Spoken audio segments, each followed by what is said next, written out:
I am Emily, aged 35, and for the past decade, I've devoted my life to homemaking. My partner in this journey was Michael, a doctor.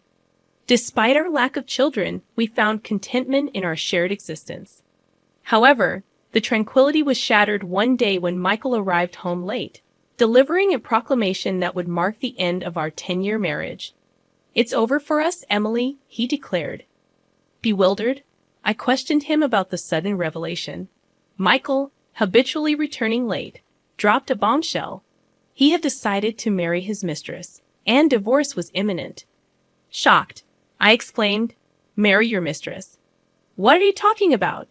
Michael asserted his decision, emphasizing that our union lacked the foundation of love. Our marriage was orchestrated by his parents, who deemed me a suitable match.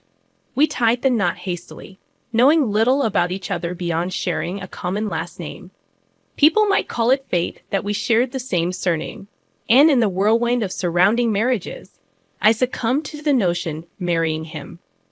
Our union, though not built on love, endured for a decade. Little did I anticipate that Michael would abruptly opt for a divorce. I confronted him about the betrayal, demanding to know when he started betraying me. Michael insisted it wasn't betrayal, revealing that he met his mistress, a nurse in our hospital, a year ago. Enthralled by her charm and caring nature, he was drawn to her. The revelation left me incredulous. Despite our marriage's lack of love, I never imagined Michael's callous desire to marry another woman. He demeaned our shared history, expressing disdain for my role as a homemaker. His words cut deep, stating that he found me boring and that living with me for 10 years was hell. I agreed to the divorce, shocked at his callousness. We discussed the legalities later, but Michael dropped another bombshell.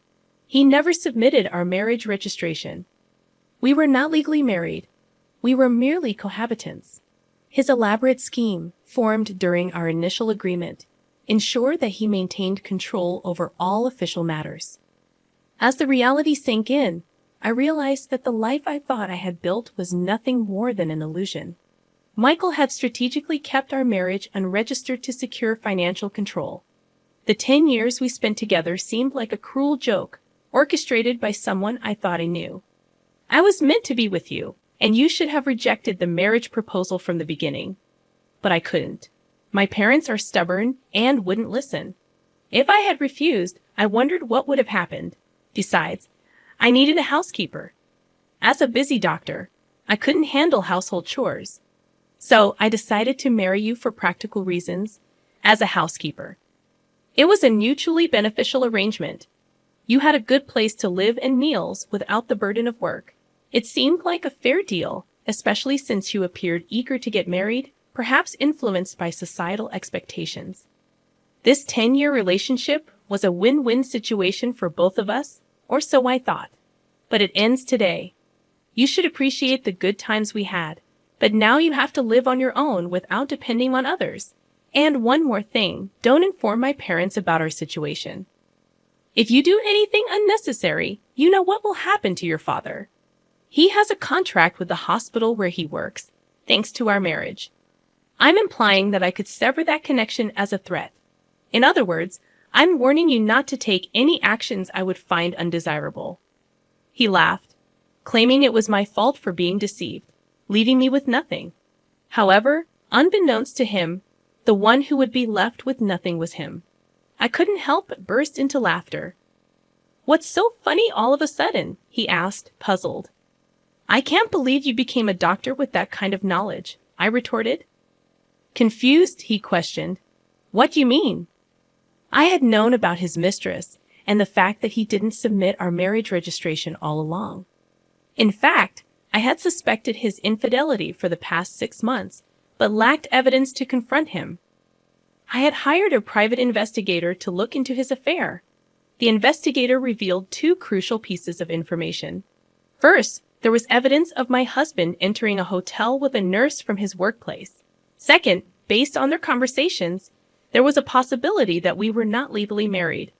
"What does that mean?" I asked in disbelief. He explained, "I overheard your husband and his mistress at a cafe. They mentioned not needing to worry about alimony or property division because they never submitted a marriage registration. I couldn't believe it. We had been living as a married couple for 10 years, and the revelation that we might not be legally married was shocking. It explained why he never allowed me to handle any official procedures. This is too much. Am I just supposed to accept this? If we were never married from the start, there's nothing. I trailed off, grappling with the reality of our situation. I can do more than you think, I asserted. Confused, my friend asked. What do you mean? I suggested, let's make him pay for deceiving you for 10 years. First, we need to prepare without him noticing. So, I initiated preparations with the investigator to hold my husband accountable. He had arrogantly claimed, "So what if you knew we were never married from the start? I don't need to take any responsibility." Mocking my supposed pitiful ignorance, he believed he was in the clear. However, I turned the tables on him. "You said I was pitiful for not knowing anything, but it seems you were the one who was pitiful," I retorted. I revealed a legal loophole. Our relationship, though never formally married, was considered a common law relationship on paper. I explained, in a common law relationship, you can actually claim alimony and divide property. Confused, he questioned, "What are these conditions?" I clarified, "First, both parties must have the intention to marry. The second is living as if married, including sharing household life for over 3 years. We meet these criteria." I continued, "Even if you can claim alimony and property division, you're just an unemployed woman, planning to rely on your parents after being kicked out." With a smirk, I assured him, "Didn't I say I was preparing? I've already found a job starting next month, and I've got my eye on a new place." Defeated, he stammered, "But even if you can claim alimony and property division, do you not care what happens to your father if they want to break the contract?" Unfazed, I replied, "Let's see if they'll break a contract just because the doctor's wife of 10 years was a lie. Try saying that to my father and see if we won't be affected." As I took out my phone to inform my parents of the impending end to our relationship, he panicked. "You're not calling your parents, are you?" I calmly stated, "That's exactly what I'm doing. Our parents think we're still married. It's only natural to inform them if this relationship is ending." Surprisingly, he began to apologize to me, realizing the tables had turned. "Please, let me talk to them. Don't call," he pleaded urgently. I raised an eyebrow, frustrated. "Why? You know how strict my parents are. If they find out about this, I'm done." I retorted, "What does that have to do with me? Are you asking me not to tell the truth because your parents are strict? Are you kidding? You could have refused the marriage from the start if you didn't intend to marry. After 10 years of a selfish marriage, you're afraid of your parents finding out. I can't accept such a convenient story. But I can't accept your story either. I'll make sure to tell both your parents and mine," I declared, and without hesitation, I called both sets of parents. All 4 were shocked upon hearing my story, leading to a prompt arrangement of a meeting at our house. "I've heard everything over the phone.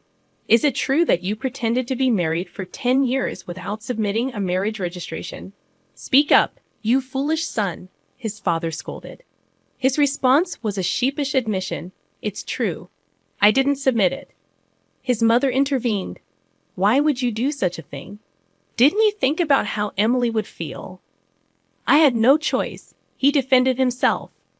"No choice, you say? How can you even say that? It's actually your fault, Dad and Mom. I didn't want to get married yet. You started looking for a bride on your own, saying it was time I got married. You arranged meetings and tried to force a marriage on me. You're the one who agreed to the marriage, aren't you?" I had to agree. If I had refused, you would have made a fuss about it.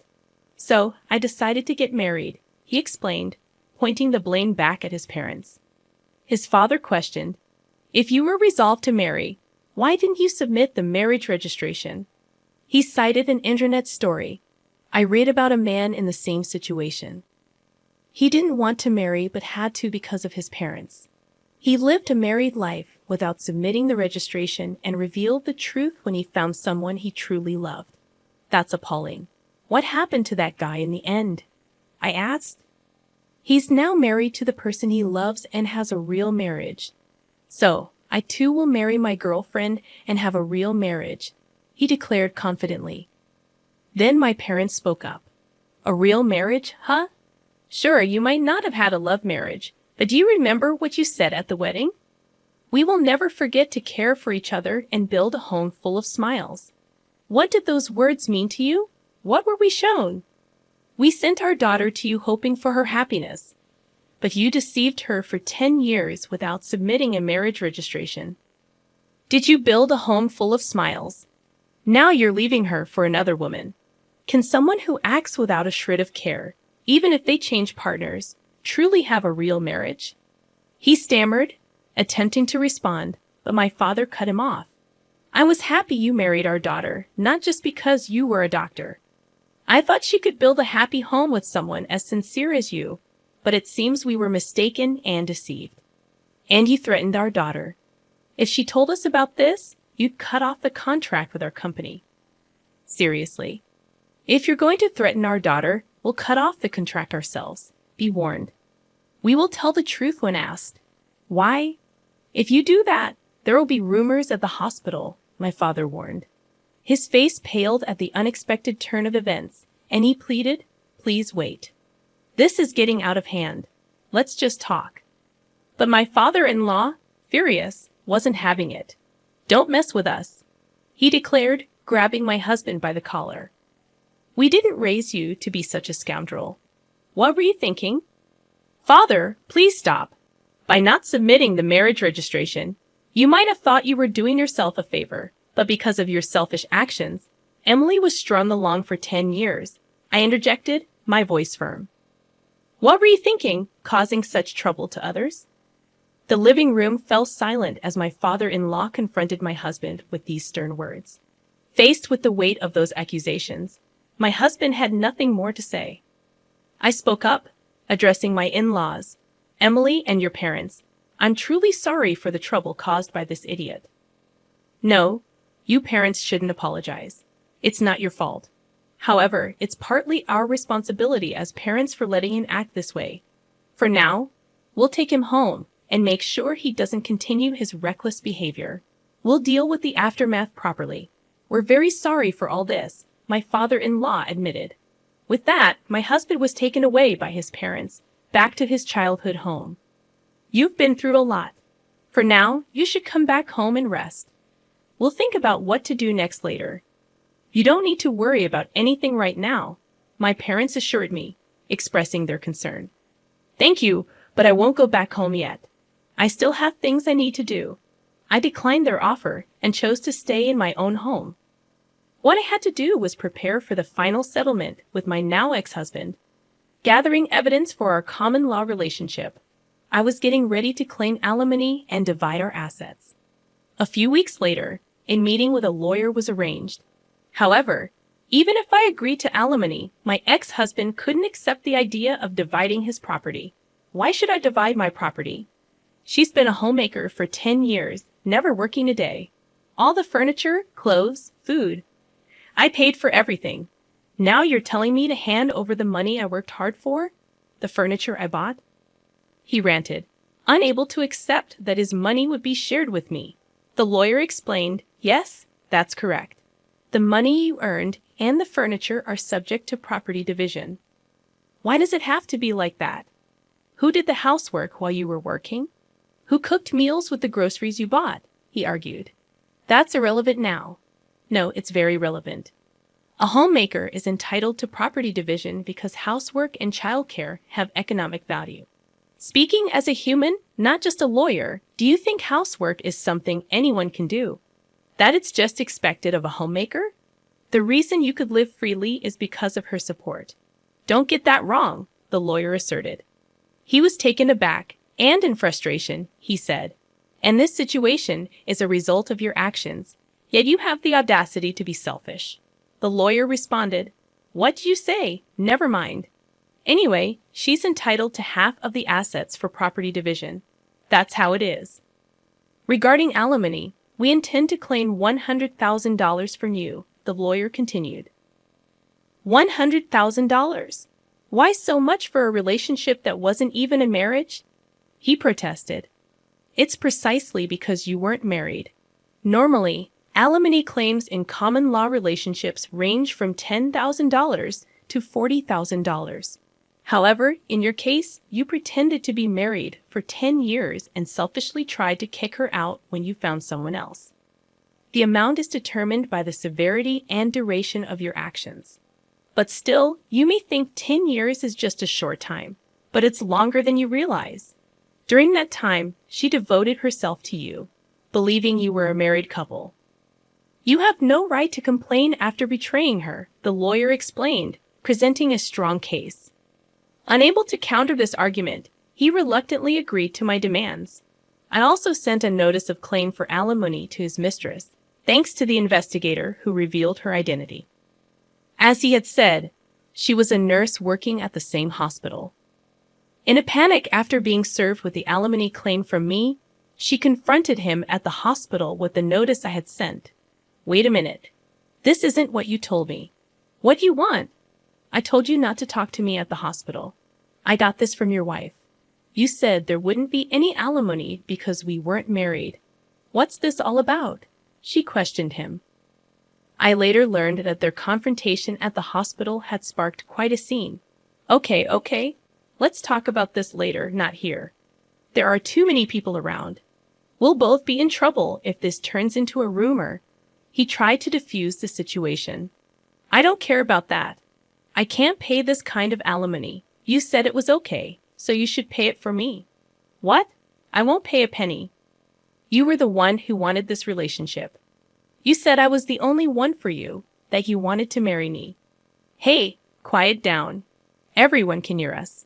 Just so you know, I'm not in the wrong here. If you want to make amends with your wife, do it yourself. Tell her I don't owe her a penny, that you'll take care of everything. Wait, hold on. This exchange led to the revelation of their affair to the entire hospital. It quickly became the talk of the place. Then, the final blow was my father's request to the hospital. I apologize, but we would like to terminate our contract at the end of next month. The hospital, aware of the rumors, asked my father, "Excuse me for asking, but is the reason for canceling the contract related to Dr. Michael's affair? It's already become a rumor." Yes, a nurse presumed to be involved caused quite a scene. I never imagined he had been pretending to be married for 10 years without submitting a marriage registration. I never expected it to turn out like this. You mean he never submitted the registration? Weren't you aware that he hadn't submitted the marriage registration? All we knew was that he, being married, had an affair. What do you mean he didn't submit the marriage registration? With my father's request, it was revealed that he had been deceiving me for 10 years by not submitting the marriage registration. This news spread among the other nurses. Dr. Michael deceived his wife for 10 years without submitting a marriage registration, and he had an affair with a nurse. How low? How could he do that? Can someone really not notice for 10 years? Apparently, Emily's maiden name was the same, and he managed all the official paperwork. That's scary. The rumors spread not only among hospital staff, but also to patients, and both Michael and his mistress received cold stares. Unable to endure, they soon resigned from the hospital. As my father told me, "Did you manage to get the alimony?" Yes, I received payments from both him and his mistress. She refused to pay until the end, claiming she was deceived. But the lawyer made it clear her argument wouldn't hold, and she reluctantly agreed to pay. That's good. What about you, Dad? Did the contract get canceled after all? No, that's off the table. He resigned, and since our company is trusted, the hospital asked us not to cancel the contract. We couldn't cancel it after they asked like that. That's a relief. Then I started a new life in a new place and was living happily. About a year and a half later, my ex-husband contacted me. Is it true you got remarried? I had married a man I met at work, and somehow he had found out. I wondered whose number this was, going through the trouble of changing your number just to contact me. Just answer my question. Yes, I got married. You betrayed me. Betray. We were never legally married, so I didn't think it would matter to you, right? That's a different matter. Indeed, things are different now. We're completely separated, so my marriage has nothing to do with you. Is that why you contacted me? After I said this, he seemed at a loss for words. Then he taunted. Of course, you're still unmarried, since you probably haven't submitted a marriage registration again. You're that kind of woman. But things weren't as he imagined. Unfortunately for him, my husband isn't the kind of person to do such terrible things. He knows all about your story, so to ensure I wouldn't feel anxious, we went to the office together to submit the registration. Sadly for you, things aren't as you thought. I can somewhat understand your wish for me to be unhappy, considering your own misery. But sorry, we're happily married. I told him this and hung up the phone. What kind of life he leads now, I don't know. But unless he changes his selfish nature, it's unlikely he'll ever find happiness.